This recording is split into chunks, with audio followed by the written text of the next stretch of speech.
আচ্ছা, এখনকার এই না গরম না ঠান্ডা এইরকম অবস্থায় যখন আস্তে আস্তে গরম পড়তে শুরু করেছে, দুপুরের দিকে টেম্পারেচার বেশ বেড়ে যাচ্ছে, সেই সময় আপনার ঠিক কী খেতে ইচ্ছা করে বলুন তো দুপুরবেলায় ভাতের পাতে? আমার তো এইরকম কারি পকোড়া খেতে ভীষণ ইচ্ছা করছিল।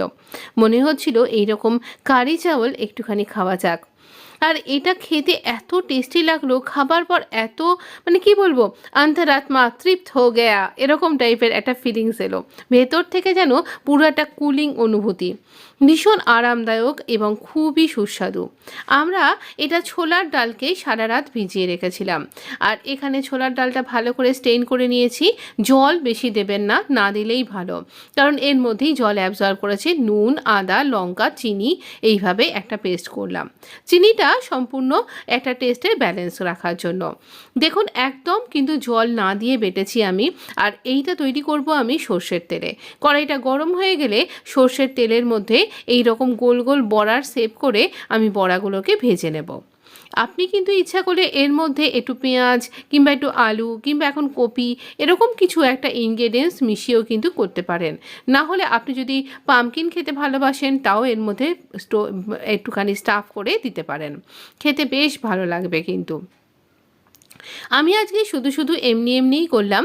তো এইভাবে একটা কারি পকোড়া আমরা করব ভাতের সাথে খাবার জন্য। ভীষণ অনবদ্য খেতে লাগে, আর সত্যি বলছি গরমের দিনে খুব উপাদেয়। শরীরটা ঠান্ডা রাখবে আর আপনাকে অনেক বেশি সুস্থ রাখবে। এই রকমভাবে হালকা হাতে ভেজে নেব। আমরা বাঙালিরা একটু বড়া ভাজা খেতে কিন্তু খুব ভালোবাসি। তো আপনার যদি মনে হয় ভাতের পাতে কারির মধ্যে সবকটা বড়া না দিয়ে কিছুটা আপনি শুকনো গরম ভাতে মেখে খেতেও কিন্তু পারেন। তার জন্যও কিছুটা আমি তুলে রেখেছিলাম। আমরা কয়েকটা ব্যাচে এটাকে ভেজে নেব, তাই এরকমভাবে তুলে রাখলাম। আবার এখানে আরেকটা ব্যাচ ভাজতে দেব। এখানে যখন ভাজতে দেবেন সেই সময় আঁচটাকে লো করে দেবেন। আর যখন আপনার ভাজাটা হয়ে যাবে, একটুখানি একটা দিকে রং ধরে গেছে, সেই সময় মিডিয়াম আঁচে বাকিটা উল্টে নিয়ে ভেজে নেবেন। তাহলে ভেতর পর্যন্ত ঠিকঠাকভাবে ভাজাটা হবে। আর এটা খেতে একদম অনবদ্য, গরম ভাতেই জাস্ট জমে যাবে। তবে বাড়িতে হঠাৎ অতিথি এসে গেলেও কিন্তু আপনি চায়ের সাথে পকোড়া হিসেবে দিতে পারেন। এর মধ্যে এই মিক্সির বাটিতে অনেকটা ডাল লেগে রয়েছে, এটা ধুয়ে নিলাম।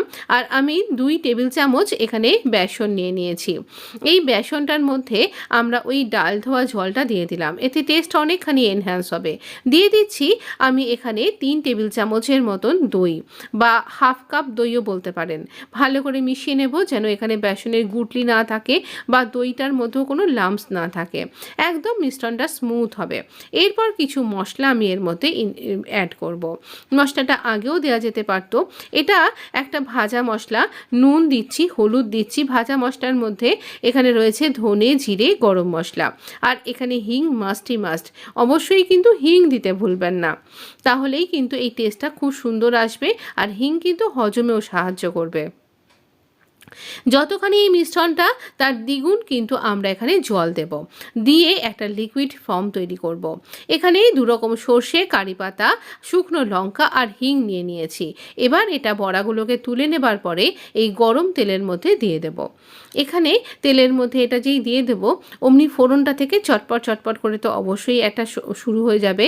তো এই গন্ধটা বেরোনো অবধি আমরা অপেক্ষা করব। এবার ওই মিশ্রণটা ঢেলে দেব। এখানে দরকার পড়লে আপনি আরেকটু জল দিতে পারেন। আর আমিও দিয়েছিলাম।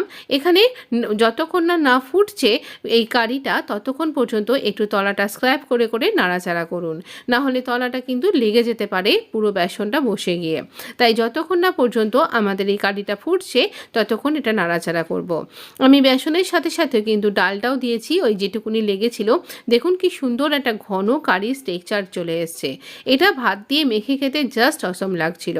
তবে না, ভাত ছাড়াও আপনি রুটি দিয়েও খেতে পারেন, তাহলেও কিন্তু ভীষণ ভালো লাগে।